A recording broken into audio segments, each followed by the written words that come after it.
నువ్వు కూడా బుక్కెట్ తింటే మొగలే తినిపో అందరు తిన్నప్పుడు మళ్ళా నువ్వు తినవా మళ్ళా రోడ్కి వేస్తుడు బోర్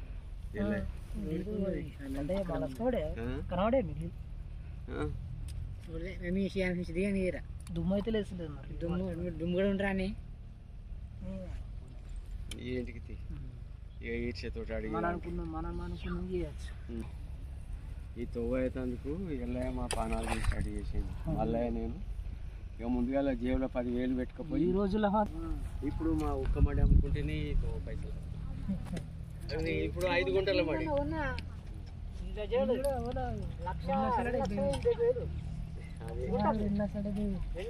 వీళ్ళది 2,20,000 పాత చేయండి మళ్ళీ లెక్కలు చేసి అది 2,20,000 పాత చేయండి మరి 4,500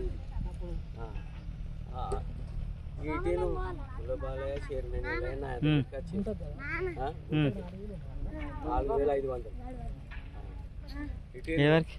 వస్తే ఎట్లా అవుతుంది నేను ఒక్కని భయాన్ని ఇవ్వకపోతే మనకు చిక్కకు ఎల్లయ్య మా ఎంబడి పడ్డాడు ఇక అప్పటికి మీరు అండకు పోరి నేను ఇళ్ళకి వస్తా. ఇప్పుడు చెరకంతా మాతో కొట్టేవాడు.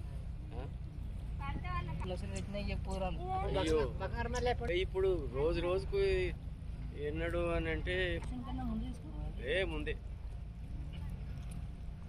అడ్వాన్స్ ఏంటంటే